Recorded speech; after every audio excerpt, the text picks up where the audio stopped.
Tapi saya percaya hari ini berkat Tuhan akan luar biasa buat kita sekalian. Siang ini saya 3 kali khotbah di sini, habis itu berangkat ke Atlanta. Aduh, gembala sudah gila sekali. Ya, gila sekali. Saya baru pulang dari New Hampshire, ya kan? Dia pikir seperti kayak dari Manado ke Sangir, saudara, ya kan? Tapi puji Tuhan, gembala saudara sekarang lagi ada di Philadelphia, saudara. Ya kan, puji Tuhan. Saya percaya pekerjaan Tuhan itu indah. Yang setuju katakan indah, amin.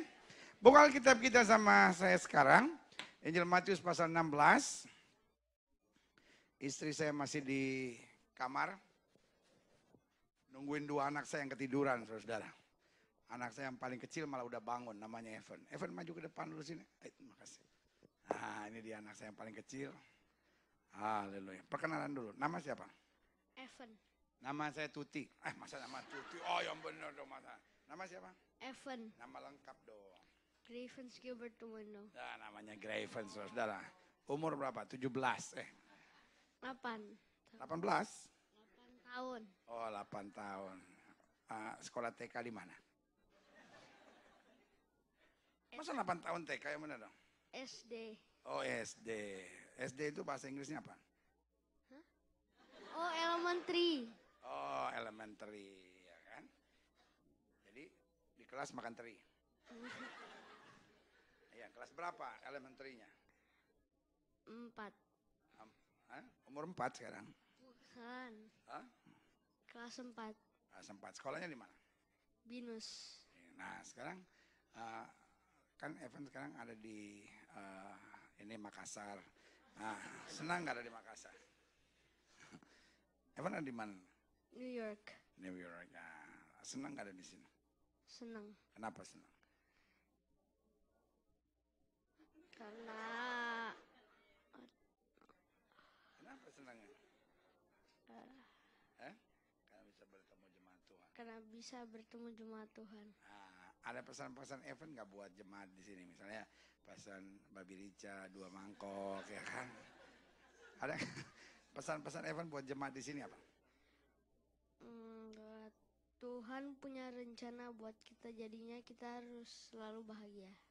Oh, haleluya, puji Tuhan. Iya, Evan boleh kembali ke habitatnya. Buka Alkitab kita sama-sama. Hari ini saya mau bicara tentang hidup Kristen itu dahsyat. Amin. Yang setuju sama-sama bilang sama saya dahsyat. Karena saya percaya Tuhan itu, my God is a serious God. Allah saya adalah Allah yang serius. Yang setuju katakan amin. Jangan selalu pikir, oh ya Allah serius, saya nggak boleh bercanda. Kalau saya kata, oh nanti Tuhan marah. Ya kan, no. Kenapa Allah serius? Karena waktu Allah panggil kita, Allah siapkan sesuatu yang luar biasa. Yang setuju katakan luar biasa. Amin. My God is not a little tiny God. Allah saya bukan Allah yang kecil-kecilan gitu ya kan. Bilang sama malaikat, cut sini. Tolong berkati dia kecil-kecilan lah gitu ya kan. Kasih sugus 2 gitu setiap minggu. No. My God is a great, big, wonderful God. Allah saya adalah Allah yang dahsyat. Yang setuju berikan tepuk tangan yang meriah buat Tuhan. He is so serious. Allah kita Allah yang begitu serius. Waktu dia panggil kita, Alkitab berkata 1 utas rambutmu pun tidak akan jatuh ke tanah tanpa seizin Tuhan. Yang setuju berikan tepuk tangan yang meriah. Nah, ini yang saya mau sudah perhatikan bersama saya. Buka sekarang Matius pasal 16. Matius pasal 16. Mulai ayat yang ke-13. Matius 16 ayat yang ke-13. Dikatakan apa di situ? Setelah Yesus tiba di daerah Kaisarea Filipi, di Israel ada 2 Kaisarea, ada Kaisarea Filipi, ada Kaisarea Maritima. Kaisarea Filipi itu dekat dataran tinggi Golan, ya kan? Setelah Yesus tiba di daerah Kaisarea Filipi, itu pusat penyembahan berhala terbesar di Timur Tengah waktu itu. Ia bertanya kepada murid-muridnya, kata orang, siapakah aku ini? Jawab mereka, ada yang mengatakan Yohanes Pembaptis, ada juga yang mengatakan Elia, dan ada pula yang mengatakan Yeremia atau salah seorang dari para nabi. Lalu Yesus bertanya, tapi apa katamu, siapakah aku ini? Maka jawab Simon Petrus, engkau Allah Mesias, anak Allah yang hidup. You are the Messiah, son of the living God. Kata Yesus kepadanya, berbahagialah engkau Simon bin Yunus, sebab bukan manusia mengatakan itu kepadamu, melainkan apa? Bapakku yang di sorga. Dan aku pun berkata kepadamu, engkau adalah Petrus. And upon this rock, di atas batu karang ini. Nah, Kaisaria Filipi atau daerah tepatnya di mana Yesus ngomong itu namanya Banias atau Panias. Nah, saudaraku yang kasih dalam Tuhan, dewa yang disembah di situ namanya Dewa Pan. Dan Dewa Pan itu berdiri di atas batu karang. Dan mereka yakin sekali kalau Dewa Pan berdiri di atas batu karang, maka kerajaan neraka akan turun dan mendatangkan kehancuran besar. Nah, Tuhan bilang sekarang persis di daerah Kaisaria Filipi itu, upon this rock, I will build my church. Di atas batu karang ini aku akan bangun jemaatku. Artinya setan mau berkuasa bagaimanapun, tapi setan ada di bawah telapak kaki orang percaya yang setuju berikan tepuk tangan yang meriah buat Tuhan. Dan Pan mau buat apapun, setan mau buat kuasa apapun, dijelaskan di situ apa? Gates of hell, pintu alam maut sekalipun tidak akan bisa menguasainya. Yang setuju katakan amin. Iya kan? Makanya jelas Yesus memilih tempat itu, Kaisaria Filipi. Dan Yesus bertanya, menurut kata orang, siapa aku ini? Lalu kemudian dia tanya, menurut katamu siapa aku ini? Lalu kemudian ketika Petrus menjawab, dia bilang apa? Dan aku pun berkata kepadamu, engkau adalah Petrus, and upon this rock I will build my church. Di atas batu karang ini aku akan mendirikan jemaatku. Dan alam maut tidak akan apa? Menguasainya. Why? Ayat yang ke-19 menjelaskannya. Kepadamu akan kuberikan apa? Wih! Kunci. Sama-sama bilang sama saya kunci. Sama-sama bilang sama saya kunci. Sangat berbeda kalau orang bilang sama saudara gini, kalau ke Jakarta, lu tinggal di rumah gue ya. Sangat berbeda sama bilang gini, lu kalau datang ke Jakarta, gua kasih kuncinya. Wih! Amin. Beda nggak? Beda nggak? Beda nggak? Pendeta, kalau pendeta ada di New York, nanti bisa tinggal di rumah saya kasih satu kamar, ya kan? Tetapi sangat berbeda sama bilang, pendeta, ini saya kasih kuncinya, iya kan? Itu sebabnya selalu saya bilang, amin, amin. Woo! My God is God of sureness. Allah saya adalah Allah kepastian. Yang setuju berikan tepuk tangan yang meriah. Woo! Sedang ngeliatin saya seperti orang belum gajian. Iya kan? Saya paling seru gitu kalau ngeliat orang di seperti kayak gajiannya kapan ya? Seperti sudah nanya sama saya, kenapa Amerika kalah sama Ghana ya? It's okay. Amerika kalah sama Ghana, it's okay. Sejauh Amerika nggak kalah sama PSSI, saudara ya. Kalau Amerika sampai kalah sama PSSI, kecuali main bulu tangkis, dunia akan terbalik, saudara. Dunia akan terbalik. Iya kan? Orang tanya sama saya, pendeta, mungkin nggak PSSI bisa masuk final Piala Dunia? Saya bilang Tuhan tidak pernah berikan lebih daripada pencobaan yang kami bisa hadapi. Ya.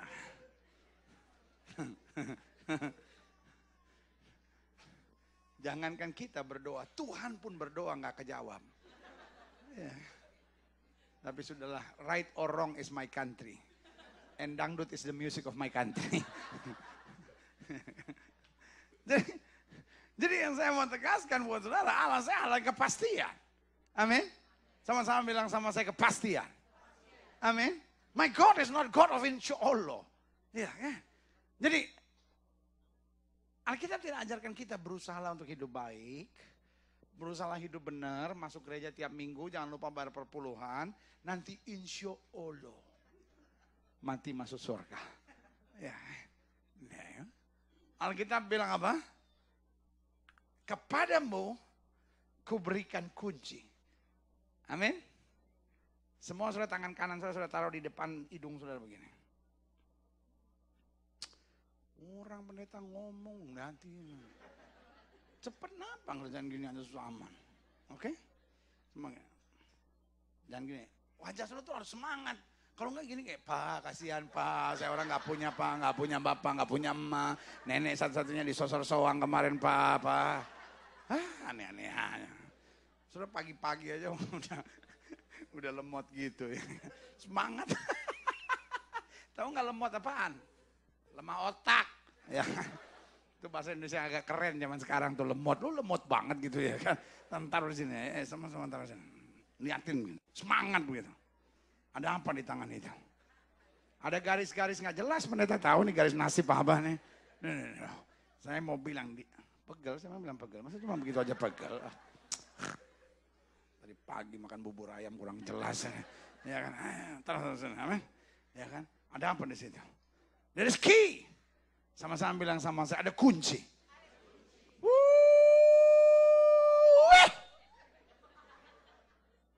Lihat lagi.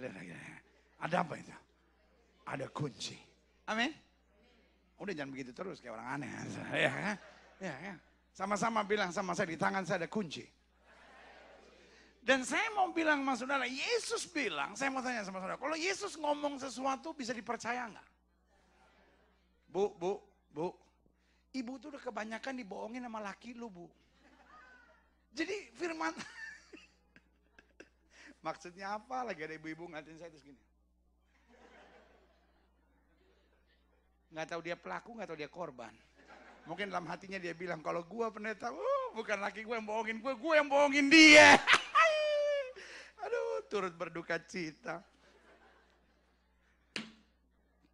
Bu, lu kadang-kadang udah kelamaan dibohongin laki lu sih Bu. Jadi firman Tuhan juga, masa sih? Pak, sudah kebanyakan dibohongin orang sih Pak. Jadi firman Tuhan sudah baca sana. Make sense. Let's see. Apalagi anak-anak kebanyakan dibohongin sama orang tuanya. Makanya jangan heran kalau udah gede anak bohongin orang tuanya. Apa yang kau tabur itu kau tuai.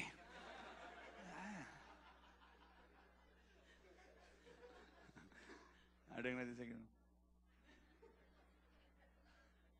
Kok pendeta tahu? Ini pendeta tahu. Gue kan juga dulu suka dibohongin sama mama gue. Hei, denger nih. Kalau Tuhan janji, selalu saya bilang, my God can do everything. Allah saya mampu lakukan segala perkara, yang setuju bilang amin. Satu-satunya yang Allah saya tidak mungkin kerjakan, dia tidak mungkin berdusta. My God cannot lie. Allah saya nggak bisa berdusta.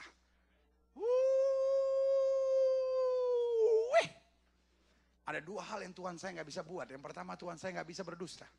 Dan yang kedua, Tuhan saya tidak bisa mengingat dosa yang sudah pernah bereskan sama dia. Amin. Kalau dosa udah saya bereskan sama Tuhan, terus saya datang lagi sama Tuhan bilang, Tuhan ampunin dosa yang kemarin lagi. Tuhan tanya, yang mana? Jangan belagak bego lah Tuhan. Yang kemarin itu yang sudah saya minta ampun. Maka suara dari surga akan berkata, dosa yang sudah kuampuni tidak pernah aku ingat-ingat lagi. Haleluya. Amin. Sama-sama bilang sama saya, Allah saya tidak mungkin berdusta. Jadi kalau Yesus saya bilang kepadamu ku berikan kunci, He means it. Dia betul-betul dari dasar hatinya dan persiapkan itu buat saudara. Amin. Makanya ayat ini bilang apa? Kepadamu ku berikan apa? Kunci. Sama-sama bilang sama saya kunci. Sama-sama bilang sama saya kunci. Amin. Nah, saya berdoa betul. Setiap saudara betul-betul ngerti pokok ini. Kenapa? Karena waktu kita pegang kunci. Buat saya, it's a very stupid things. Sesuatu yang sangat bodoh sekali. Sebetulnya saya mau bilang goblok tapi nggak pantas. Tapi sudah maksud saya ngerti kan, maksud saya goblok, tapi saya bilangnya bodoh. Tapi maksud saya goblok, tapi saya nggak pantas ngomong gitu. Nggak pantas dong, masa di gereja ngomong goblok kan nggak pantas. Saya bilangnya bodoh, tapi maksud saya itu goblok. Tapi saya nggak ngucapin, nggak ngucapin, nggak boleh. Goblok kan tersinggung, cuman enggak. Saya bilang bodoh, tapi maksud saya goblok, tapi saya nggak ucapin. Saudara yang ngomong bukan saya. Ini pendeta minum di mana mabok di sini sih? Hei, saya bisa bayangin nggak? Di tangan saudara kunci kerajaan sorga, tapi saudara tetap khawatir. Something is wrong with you. Ada sesuatu yang nggak beres.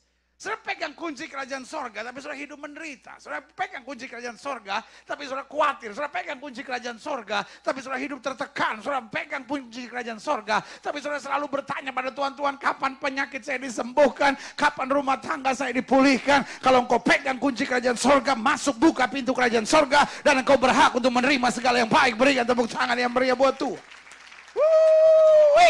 The key is in your hands. Sama-sama bilang sama saya, kunci di tangan saya.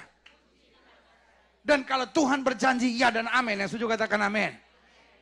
Kita nggak usah bicara yang tinggi-tinggi dulu dah.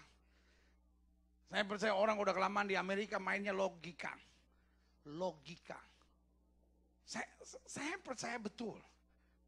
Iman Kristen itu logik. Amin. Saya makanya nggak percaya kalau orang bilang, aduh, saudara-saudara dulu ini saya apa-apa pakai logika, apa-apa pakai logika, semua pakai otak, semua pakai otak. Tapi puji Tuhan, setelah Yesus jamah saya nggak pernah pakai otak lagi, haleluya. Wah itu bahaya sekali. Dia udah nggak pernah pakai otak, saudara-saudara. Waduh, gawat sekali kalau orang udah nggak pernah pakai otak. Saya percaya iman tuh harus pakai otak, saudara-saudara. Amin. Iya kan kita main logika aja. Tuhan udah janji. Tuhan bilang kepadamu ku berikan kunci kerajaan sorga. Saya mau tanya sama saudara. Kira-kira dia bisa berdusta enggak? Kira-kira dia bisa berdusta enggak? Emangnya orang pilkada kampanye? Orang kampanye bisa berdusta. Orang jatuh cinta bisa berdusta. Sayang, gunung pun akan kuseberangi. Laut pun akan kudaki. Terbalik, on. Gunung lo daki, laut kau seberangi. Jangan gunung kan ku seberangi, laut kan ku daki. Jalan 2 kilo aja betis sudah kemeng. Mau gunung lagi kau daki, laut pun kau seberangi. Nah kemarin berenang di kolam renang aja kelelep. Mau laut apa lu seberangi? Lautan manusia. Mungkin sudah menatap saya, untung nih manusia nggak sering-sering datang ke sini, nggak sering-sering pecah usus gua sama dia nih. Iya ya. Orang jatuh cinta, makanya cewek-cewek nih, lu denger nih, cewek-cewek yang belum nikah, lu kalau lagi pacaran bawa recorder. Jadi kalau cowok lu tuh mulai janji apapun, saya mau bilang, nggak mau tahu di Kebumen, Surabaya, terus sampai New York. Cowok tuh kalau berjanji, kalau udah pacaran janjinya banyak. Tapi pas nikah amnesia langsung lupa semuanya itu. Lo juga cewek jangan kalau dijanji langsung tekiwir. Ku kan terbang. Wah, pas udah kawin gajruk aja. Ya, makanya lu pakai recorder. Pas hari mau menikah bilang sama dia, sebelum kita berdiri di hadapan pendeta, dengar dulu janji-janji lo nih. Ada 493 janji yang lo ucapin. Sebelum lu bilang I do, ya kan, jangan main I do. Ya kan? Kalau enggak sepanjang hari perkawinan saya coba menyanyi memang lidah tak bertulang.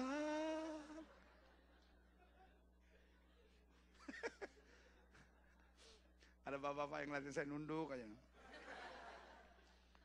Kau yang berjanji, kau yang mengingkari, kau yang memulai, kau yang mengakhiri.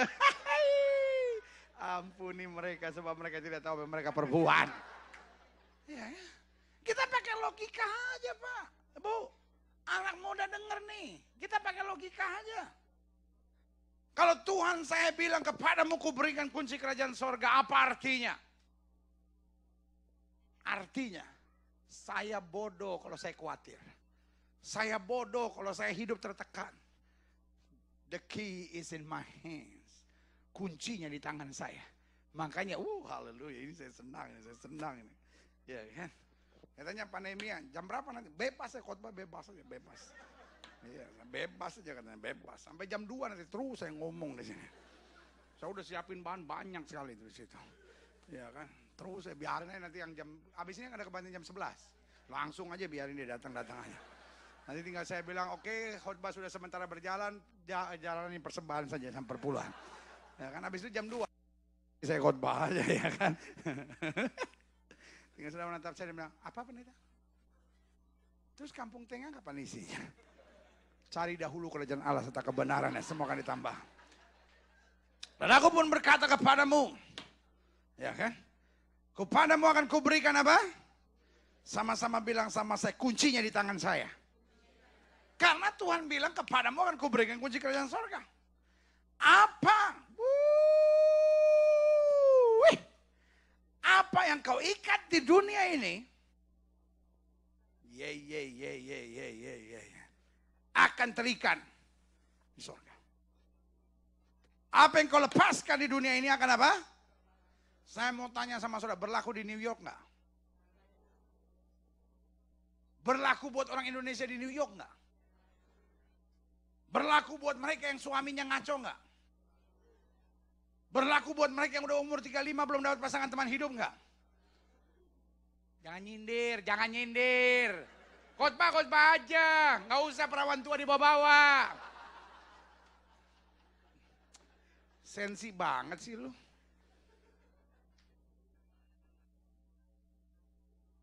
Berlaku nggak buat saudara yang belum dapat surat-surat? Nyindir terus, nyindir.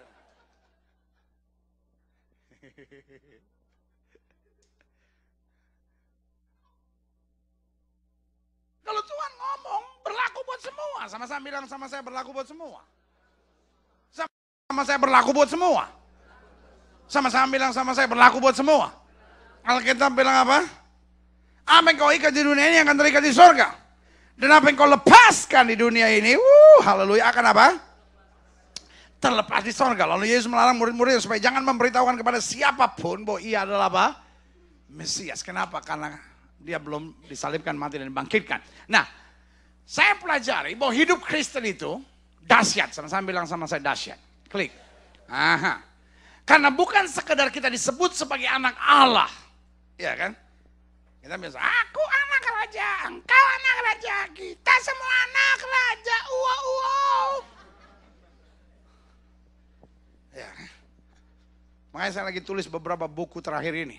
Saya tulis buku tentang 33 kriteria dasar tentang prajurit Kristus. Saya tulis buku tentang keluargaku adalah sorgaku, kayaknya saya bawa di depan. Lalu saya tulis buku tentang prinsip warga kerajaan sorga.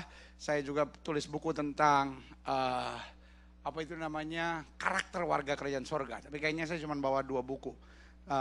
Cuma tentang warga kerajaan sorga sama keluargaku adalah sorgaku. Kalau saudara pulang nanti ingin diberkati, saudara bisa beli di depan. Nah, tapi yang saya mau tegaskan buat saudara bahwa hidup Kristen itu dahsyat. Sama-sama bilang sama saya, dahsyat. Saya nggak mau saudara jadi Kristen yang cuma juara menangis. Setiap kali ada kebaktian harus saya rasakan Tuhan menjamah saya.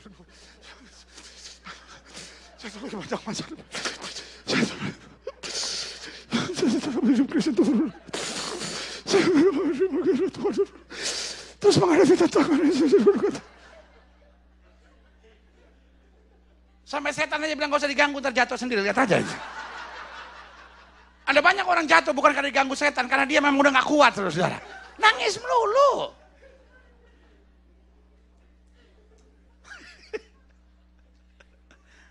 Betul. Lihat orang yang paling sering nangis adalah orang gereja. Saya nggak bilang air mata saudara nggak boleh mengalir di ibadah, so what? Boleh. Tapi yang saya mau bilang, kita menangis bukan karena beban kita berat, kita menangis karena kita rasakan Tuhan itu hebat dan luar biasa buat kita. Yang setuju berikan tepuk tangan. Stop crying for our problems, ya kan? Karena kita adalah keluarga kerajaan sorga. And the key is in our hands. Kuncinya dalam tangan kita. Yang setuju katakan amin. Iya kan? Berarti kita bukan hanya sekedar punya hak untuk masuk surga. Namun kita dapat senantiasa apa? Memiliki hak atas kerajaan surga itu. Apa yang kau ikat di bumi terikat di surga. Apa yang kau lepaskan di bumi terlepas di surga. Engkau bisa katakan kepada setiap penyakitmu dalam nama Yesus. Penyakit kau tidak punya kuasa dalam hidupku. Aku warga kerajaan surga. Aku berhak untuk menerima kesembuhan itu. Dan Markus 11 ayat 23 sampai 24 bilang apa saja yang kau ucapkan jika kamu tidak bimbang tapi percaya. Itu yang akan terjadi. Folks. Ini zamannya adalah zaman deklarasi. Sama-sama bilang sama saya deklarasi. Selalu saya bilang ini zaman deklarasi dan proklamasi. Bangun pagi dan bilang hari ini hari berkat buat saya. Jangan bangun pagi dan bilang hancur, mampus gua hari ini. Seminggu sudah bilang begitu, inna lillahi wa inna ilaihi raji'un, mampus beneran. Ngerti gak? Tapi kalau setiap pagi sudah bilang hari ini hari berkat buat saya. Woi saudara kagum. Hari demi hari sudah lihat kemajuan yang luar biasa dalam hidup saudara. Yang setuju berikan tepuk tangan.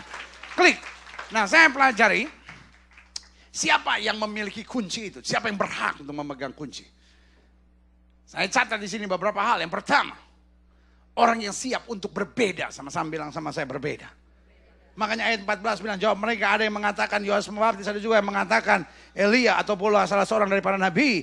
Dan dikatakan pada ayat yang ke-15, lalu Yesus bertanya kepada mereka, tetapi apa katamu? Who am I? Ya, kan?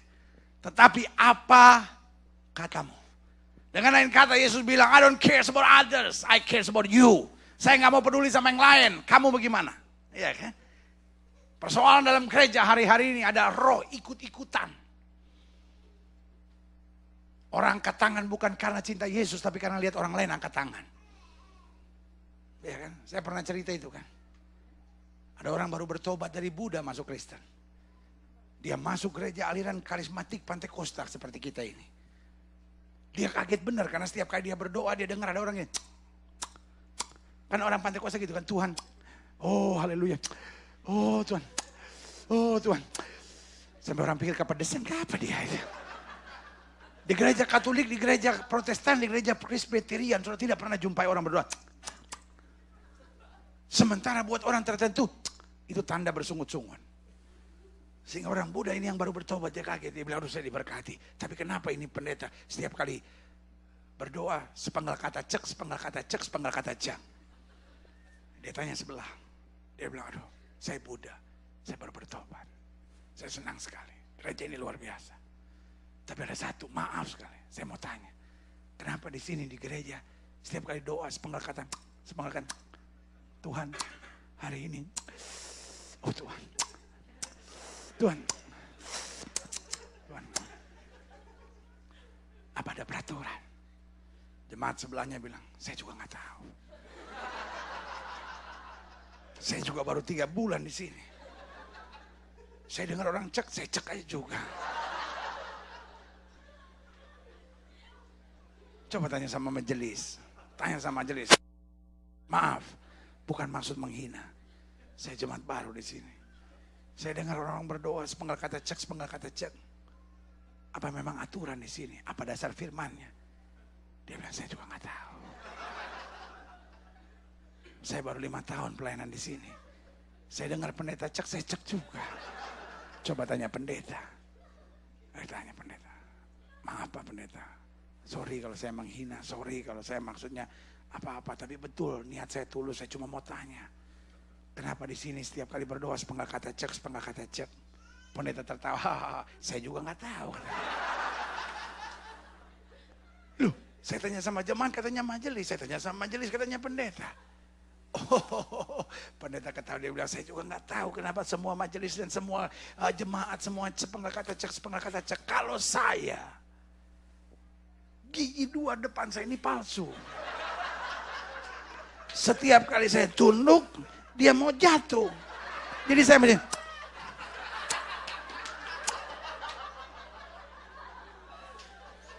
That is the problem. We doing things we don't know why. Iya pendeta, sampai New York juga begitu kita semua pendeta ikut. Kita juga nggak tahu kenapa, it's okay. Bukan berarti mulai besok nggak perlu lagi pakai cek, tapi kalau sudah udah nikmat pakai cek aja kenapa ya? Tapi yang saya mau jelaskan, we're doing things without knowing why. Hidup Kristen adalah hidup yang berani berbeda. Amin. Jangan ikut cara dunia. Kita bukan berasal dari dunia ini. Amin. Kita ini paling senang ikut-ikutan. Orang pakai baju ketat dari jauh kayak lempar begitu dia ikut. Mode.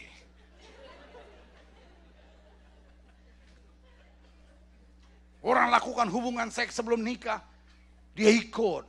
Ya emang zamannya begitu, ini kan New York. Sampai ada orang kalau diangkat tangan memuji Tuhan, malaikat sampai minder. Tapi kalau dia pacaran, aduh minta ampun, sampai setan buang muka. Setan sampai bilang, gue tuh setan tapi gak pernah gue pacaran begitu. Ini malu sekali gue. Jangan ketawa, sadar. Alkitab bilang kita gak bisa mengabdi kepada dua Tuhan. Setuju katakan amin. Sama-sama bilang sama saya harus berbeda.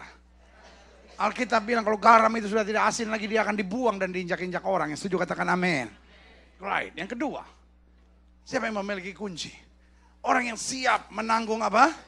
Resiko. Apa jawab Petrus di situ ayat yang ke-16? Maka jawab Simon Petrus, you are the Messiah, son of the living God. Engkau adalah Mesias, anak Allah yang hidup. Sudah tahu apa artinya menyebut Yesus sebagai Mesias? Dia harus diseret keluar kota, harus dilempar batu sampai mati. Sudah ingat kan? Makanya Petrus ketika seorang hamba kecil datang dan bertanya kepadanya, engkau pasti muridnya. Langsung di Petrus bilang apa? Ente. Seorang lagi datang dan berkata, engkau pasti muridnya. Orang udah bilang ente. Ketiga kali orang datang lagi dan berkata, kau pasti. Ih, kunaon eta mah orang bilang ente. Sumpah mati mah disambar geledek bareng-bareng juga mau.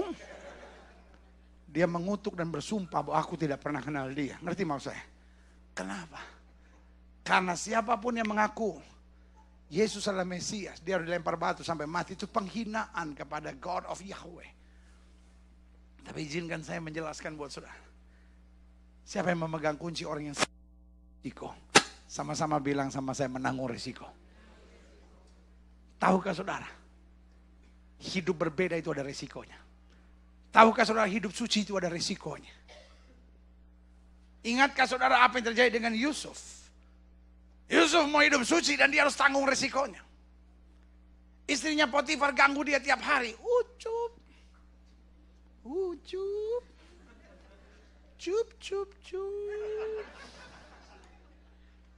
Hari demi hari diganggunya Yusuf itu. Dan saya mau bilang, we are living in the same kind of society. Kita hidup pada society yang kurang lebih hampir sama.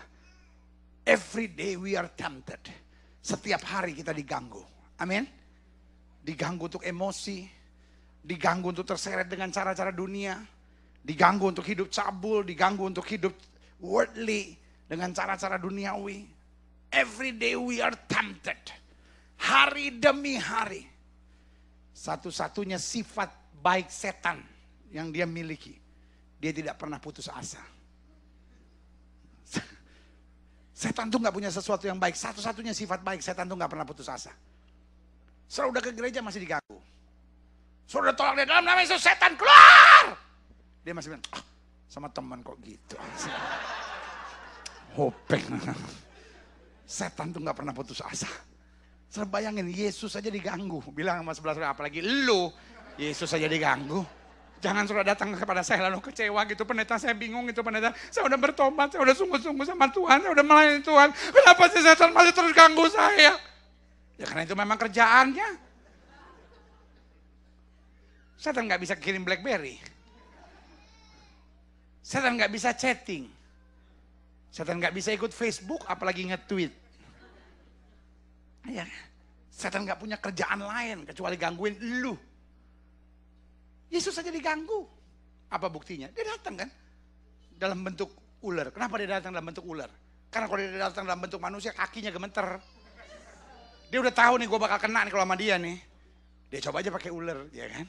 Kalau pakai ular kan kakinya gemeter nggak kelihatan, paling buntutnya goyang-goyang di ujung ya. Suara yang digede-gedein gitu. Jika engkau anak Allah, rubah batu ini menjadi roti.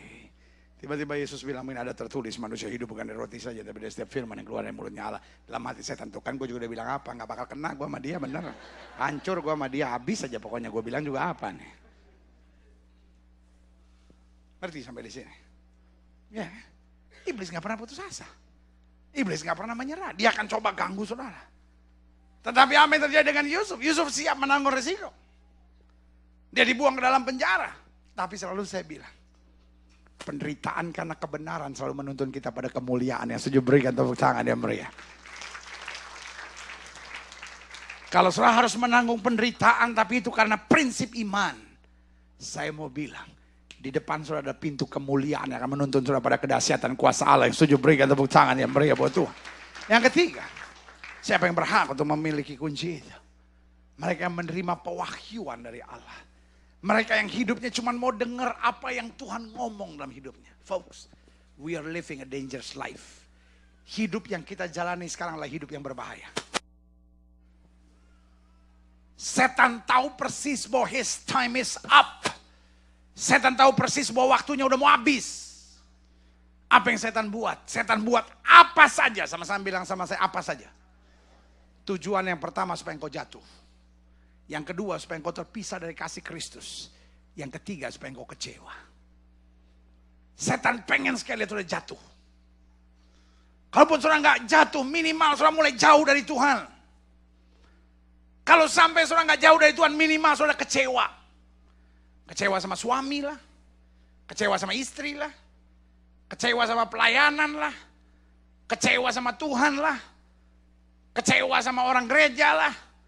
Kecewa sama temen lah. Kenapa? Selalu saya bilang kecewa adalah langkah pertama untuk membawa kita terpisah dari kasih Kristus. Dan terpisah dari kasih Kristus adalah langkah pertama untuk membuat kita jatuh. Karena selama kita kecewa, kita mulai jauh dari Tuhan. Selama kita jauh dari Tuhan, kita sedang menuju pada kehancuran. Karena itu sebagai hamba Allah selalu saya bilang, terima pewahyuan dari Tuhan. Apapun yang terjadi, jangan dengar orang, jangan lihat orang, tapi pandang Tuhan. Ingat Tuhan selalu punya sesuatu yang baik. Yang setuju berikan tepuk tangan yang meriah buat Tuhan. Kenapa Yusuf tidak menjadi kecewa walaupun beban yang dia lewati berat? Inilah kalimatnya. Kalaupun manusia mereka-rekakan yang jahat, Allah mereka-rekakannya untuk kebaikan. Itu yang saya bilang pewahyuan dari Allah. Dan hari ini sebagai hamba Allah, izinkan saya memberitahu buat saudara. Mari kita menerima pewahyuan dari Allah. Kenapa saya tulis buku keluargaku adalah sorgaku? Karena saya lihat pada banyak orang mulai merasa bahwa keluarganya adalah nerakanya. Sehingga ada banyak orang datang ke saya lalu bilang begini, pendeta kenapa ya pendeta? Waktu pacaran gitu semua manis gitu. Masa pacaran tuh masa yang indah gitu. Tapi masa pernikahan, masa hukuman. Itu kalimat orang stres. Yang saya percaya. Seperti Yohanes pasal 2, anggur manis selalu tersedia sampai pada akhirnya. Pernikahan Kristen harus lebih manis dan lebih manis lagi. Senjata setan di akhir zaman sedang diarahkan kepada keluarga dan orang-orang muda. Sehingga banyak keluarga hancur, banyak generasi muda hancur. Tapi saya percaya berkat Tuhan di akhir zaman sedang dicurahkan buat keluarga dan orang-orang muda yang setuju berikan tepuk tangan yang meriah buat Tuhan. Sama-sama bilang sama saya pewahyuan dari Tuhan. Sama-sama bilang sama saya pewahyuan dari Tuhan. Sama-sama bilang sama saya pewahyuan dari Tuhan. Ingat apapun yang terjadi jangan ikut apa yang kau rasa. Karena Alkitab bilang manusia lahiriah kita semakin merosot. Tapi manusia batiniah kita diperbaharui. Sama-sama bilang sama saya diperbaharui. Di akhir zaman Allah sedang bekerja dengan pemulihan. Setan sedang bekerja dengan perusakan.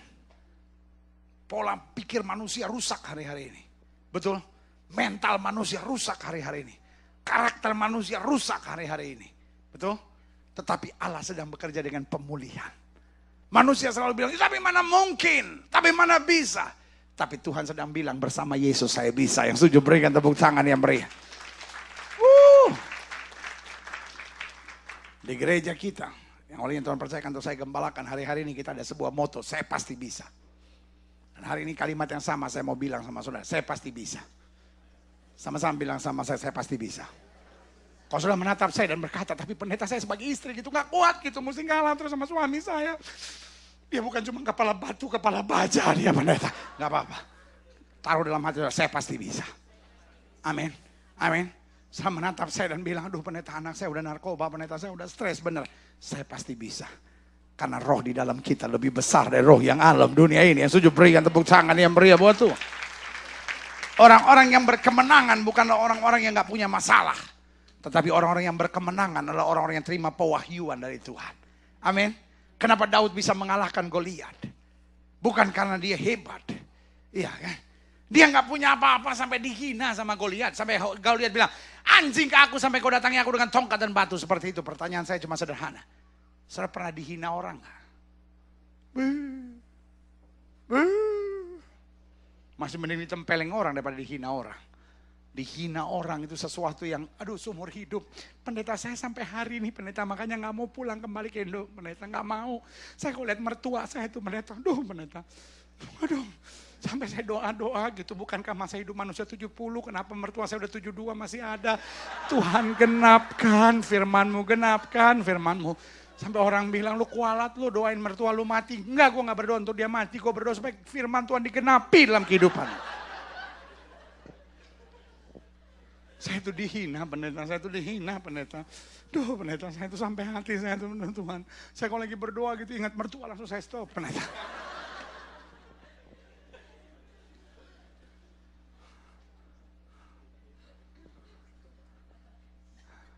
Hari ini saya cuma mau bilang, Daud dihina sama Goliat. Tapi Alkitab tidak pernah berkata, maka Daud nangis. Lalu bilang sama Goliat, raksasa, lu gila kali lu ya. Lu udah gede badan gitu, menghina gue. Biar petir sambar menyambar bikin lu gosong. Orang yang Tuhan pakai gak pernah minder, yang setuju katakan amin. Orang yang menerima pewahyuan dari Tuhan tidak pernah gentar. Dia boleh dihina, dia boleh disakiti, tapi Allah kita adalah Allah yang dahsyat luar biasa, tidak pernah mengecewakan kita. Yang setuju berikan tepuk tangan yang beri. Folks, orang mau ngomong sama saudara siapapun, come on. You are son of living God. Engkau adalah anak Allah yang hidup. You are belong to heaven. Engkau itu milik sorga. Berdiri tegak dan bilang, kau boleh mendatangi aku dengan pedang, tombak, dan lembing. Tapi aku datangi engkau dengan nama Tuhan semesta alam. Yang setuju berikan tepuk tangan yang meriah buat Tuhan. Musa dihina oleh bangsanya. Musa dihadapi oleh bangsanya dan bangsanya bilang sama Musa, Musa apa kurang kuburan di Mesir sampai kau biarkan kami mati di padang belantara seperti ini. Musa don't know what to do. Dan saudara gue yang kasih dalam Tuhan, ini yang saya mau bilang, banyak orang Kristen hari-hari ini ada dalam posisi don't know what to do. Kita nggak tahu apa yang harus kita buat untuk keluarga kita. Kita nggak tahu apa yang harus kita buat untuk keadaan ekonomi kita. Kita nggak tahu apa yang harus kita buat untuk next 5 years gitu. Kita nggak tahu, kita bingung, kita pusing apa yang harus saya buat. Musa dalam posisi yang sama. Dia berdiri di depan laut seberang, don't know what to do. Dia lihat ke belakang, tentara Mesir sedang mengejarnya. Dia lihat ke samping, orang-orang bangsanya sendiri, bangsa umat Allah sedang berdiri di depan dan bilang, Musa, apa kurang kuburan di Mesir sampai kau biarkan kami mati di padang belantara. Satu yang cuman dia bisa buat, dia pandang ke atas, dia dengar suara dari sorga berkata, jangan takut, sebab hari ini aku akan memberikan keselamatan kepadamu. Orang Mesir yang kamu lihat hari ini tidak akan kamu lihat untuk selama-lamanya. Tuhan akan berperang ganti kamu dan kamu akan berdiam saja. Berikan tepuk tangan yang meriah buat Tuhan. Just a simple steps. Langkah-langkah yang sangat sederhana Tuhan berikan. Yang pertama Tuhan bilang jangan takut. Lihat keselamatan daripadaku. Berdiri tetap, jangan goyah. Lalu kedua dia bilang, hadangkan tongkatmu. What is in your hand? Apa yang dalam tanganmu? Musa bilang, a rod. Angkat tongkat itu. Dan waktu dia angkat tongkat itu, laut itu terbelah. Saudaraku yang kasih dalam Tuhan, yang saya mau bilang, waktu kita sedang berpikir don't know what to do. Waktu kita sedang berpikir saya nggak tahu mesti buat apa. Kayaknya segala sesuatu yang mungkin saya buat udah nggak bisa lagi, pendeta. Tuhan punya, ini yang selalu saya bilang, kalau Tuhan nolong, God's way is always the simplest way. Jalan Tuhan itu jalan yang sangat simple. Sesuatu yang kita nggak mikirin. Murid-murid Yesus sampai bilang gini, guru, uang 200 dinar nggak cukup untuk membelanjakan mereka semua roti. God will never ask about the 200 dinar. Tuhan nggak pernah minta 200 dinar yang mereka nggak punya itu. Tuhan cuma bilang berapa roti yang ada pada kamu. Tuhan bahkan gak minta even 1 penny. Tuhan cuma minta berapa roti yang ada pada kamu. Very simple. Amin. Berapa roti ada pada kamu? Berapa roti ada pada kamu? Petrus kumpulin semua sama Yakobus. Dan dia bilang, cuma 5 ketul roti dan 2 ekor ikan. Langsung mereka mentahkan dengan kalimat apa? Tapi apa artinya untuk orang sebanyak ini? Buat mereka langkah itu gak ada artinya. Tapi itu yang saya bilang. God's step is always a simple step. Langkah Tuhan selalu langkah yang sangat sederhana. Sesuatu yang kadang-kala kita udah abaikan begitu aja. Murid-murid Yesus langsung bilang, tapi apa artinya untuk orang sebanyak ini? Folks, Yesus bilang bawa ke sini. Di tangan Yesus, segala yang tidak berarti jadi sesuatu yang berarti. Yang saya juga katakan amin. Amin. Amin. Itu yang saya bilang pewahyuan dari Allah. Kepada orang buta itu Yesus cuma bilang apa? Basuh dirimu di kolam di Siloam, sembuh tuh. Amin. Kepada orang lumpuh itu Yesus bilang apa? Angkat tilammu dan berjalanlah, sehat tuh. Ya kan? Saya ingatkan cerita di Kapernaum itu kan. Itu orang bisa sampai di depan Yesus, sudah tahu caranya gimana, diturunin dari loteng atap situ. Turunin. Sudah tahu dia keluarnya gimana? Dia bawa sendiri tilamnya. Misi.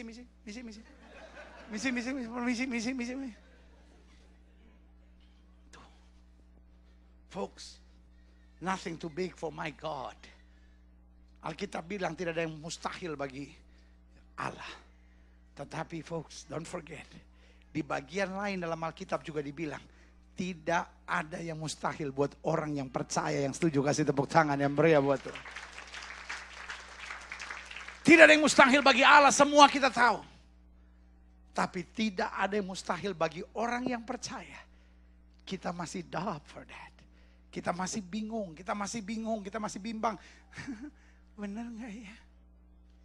Pakai logika, kalau Tuhan ngomong, masakan dia berdusta? He is God, my friend. Dia Tuhan. Kalau dia Tuhan, He is not a liar. Yang membuat dia a liar is yourself. Kita yang kadang-kadang pikir, enggak, Tuhan gak mungkin genapi, Tuhan gak mungkin. No. He will never. Dia tidak akan pernah mengecewakan kita. Amin. Selanjutnya, siapa yang orang yang siap? Ini dia.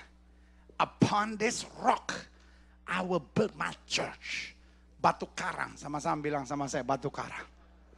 Siapa itu batu karang? Orang yang mendengar firman dan melakukannya. Dia sama seperti orang yang membangun rumahnya di atas dasar apa? Batu karang. Iman tanpa perbuatan pada hakikatnya mati. Alkitab bilang apa? Engkau mengajari aku berperang, supaya kakimu berjejak di atas bukit-bukit batu. Berarti saya simpulkan Kristen batu karang yang pertama. Kristen yang mendengar firman dan melakukan. Yang kedua, Kristen yang di tengah pendidikan Tuhan, tetap mengandalkan Tuhan, itu batu karang. Amin. Karena dia dilatih seperti rusa yang dapat berjejak di atas bukit-bukit batu. Kita cuma senang Mazmur 23. Tuhan adalah gembalaku. Tuhan adalah gembalaku. Amin. Padang rumput yang hijau, mata air yang tenang. Aku tidak akan kekurangan. Tuhan baik sekali. Folks, tidak selamanya hidup Kristen padang rumput yang hijau serta mata air yang tenang. Ada kalanya engkau dihantam oleh badai. Tapi selama kita di atas batu karang, kita aman. Amin. Kalau kita dihantam badai dan kita goyah, it might be engkau dibangun di atas dasar pasir. Sekali lagi saya harus ingatkan, we are living a dangerous life. Saya tidak bilang sama saudara kalau saudara berdoa semua pasti beres. Tapi yang saya mau bilang, you have to stand upon the rock. Engkau harus berdiri di atas batu karang. Sehingga sebesar apapun, ingat bukan badainya yang dikecilkan Tuhan, tapi kaki kitanya yang akan dikuatkan Tuhan untuk merebut perkara-perkara yang luar biasa. Yang setuju berikan tepuk tangan. Selanjutnya, yang terakhir, siapa yang memegang kunci ini? Menang atas alam maut. Artinya, mau ada bujukan apapun, Kita tahu roh yang di dalam kita lebih besar dari roh yang alam dunia ini. Hidup Kristen bukan tidak bertanding, tapi hidup Kristen menang. Amin. Dan kunci kemenangan yang paling utama harus apa? Bertanding. Pertanyaan saya sederhana. Mungkinkah juara World Cup adalah PSSI? Mungkinkah? Loh, buat Tuhan tidak ada perkara yang mustahil. Kita berdoa bersama-sama, doa puasa. 7 hari, 7 malam. Sampai tanggal berapa nanti finalnya itu? Tanggal 11, kalau di Indonesia tanggal 10 itu. Tanggal 11 finalnya. Kita doa sehari-hari ini gak makan, gak minum terus sampai tanggal 11. Mungkin gak PSSI juara? Tapi kan buat Tuhan tidak perkara yang mustahil. Tapi lu pakai otak. Bertanding aja kagak. Ngerti gak? Folks, kita kadang-kala come up with that kind of stupid ideas. Kita gak mau bertanding, terus kita mau menang. Kita setiap kali ada masalah, Tuhan tolong, Tuhan ada masalah, Tuhan kelawan. Tapi setiap kali Tuhan beri kemenangan. Malaikat bilang, lu ngocol banget. Yang lahir di sini kagak ngerti itu ngocol apaan ya. Ngocol itu apa tuh yang pakai cendol. Apalah terserah lu dah. Ya. Saya cuma mau bilang sama saudara. Folks, kita harus menang. Sama-sama bilang sama saya harus menang. Sama-sama bilang sama saya harus menang. Coba kembali ke tadi. Klik mundur sekarang. No. Klik mundur. Klik mundur. Klik mundur. Berarti ada 5 hal yang pagi ini saya mau bagi buat saudara. Siapa yang memiliki kunci? Yang pertama, siap berbeda. Sama-sama bilang sama saya harus siap berbeda. Yang kedua, saya harus berani menanggung resiko. Sama-sama bilang sama saya berbeda dengan dunia ini. Yang ketiga, siapa yang memiliki kunci? Orang yang menerima pewahyuan dari Allah. Amin. Artinya mau ada masalah apapun, jangan ikuti perasaan saudara. Karena manusia lahiriah kita semakin melorot. Tapi manusia batinnya kita semakin diperbaharui. Terima pewahyuan dari Tuhan. Orang yang menang bukan orang yang tidak menghadapi masalah. Tapi orang yang menerima pewahyuan Tuhan di tengah masalahnya. Setuju katakan amin. Lalu selanjutnya dibangun dari dasar batu karang. Apa itu batu karang? Saya sudah jelaskan. Orang yang menerima firman dan melakukannya, dia sama seperti orang yang berdiri di atas membangun rumahnya dari dasar batu karang.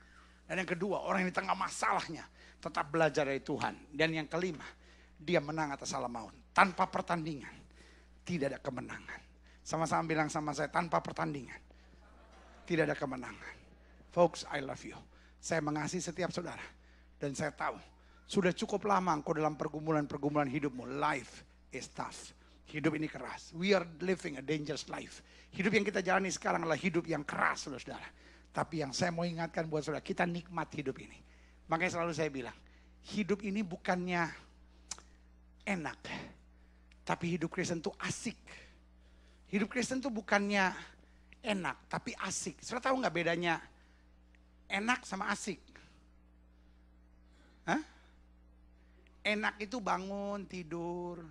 Di Indonesia ada lagu, bangun, tidur, tidur lagi. Bangun, tidur, tidur lagi. Bangun, tidur lagi. Itu hidup yang enak, tapi nggak asik. Lama-lama bosan. Betul? Lama-lama bosan. Kolesterol naik lama-lama. Ya. Asik tahu nggak apaan? Lu pergi ke Six Flags. Terus di Six Flags ada itu nggak yang giant drop tuh? Yang tinggi banget dia naik ngong. Terus tiba-tiba dia turun gitu. Pernah nggak? Lu pernah naik gituan? Tuh kalau naik giant drop kayak begitu tuh waktu dia naik terus dia turun terus dari atas dia turun. Kalau lu belum pernah naik saya kasih tahu rasanya. Itu rasanya seperti pusar ada di depan hidung. Dia waktu turun tuh buat itu pusar nempel di depan hidung. Tapi itu yang saya bilang. Ya lu gak percaya. Kalau pendeta ngomong lu percaya aja dah. Dia tuh kayaknya badan saudara udah turun. Pusar saudara masih nunggu di depan itu. Makanya sejajar sama hidung dia. Dia tuh. Semenit kita kayak orang tolol gitu. Where am I, oh my Father? Oh, I'm still alive, thank God. Ya. Itu asik. Jadi orang kalau main-main itu kok kayak Six Flags, wah, tapi itu asik. Pasangnya,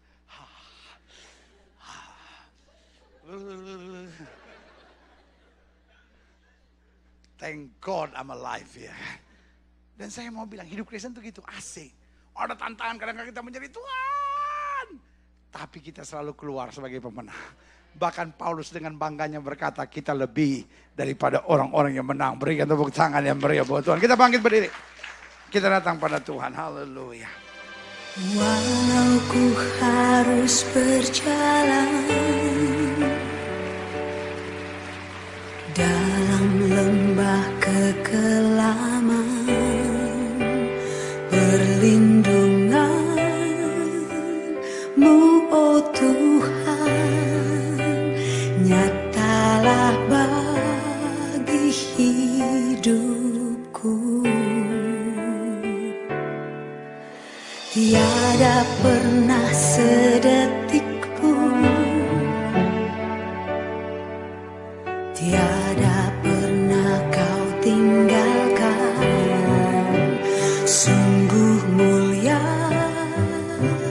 dan sempurna, hanya Kau layak disembah.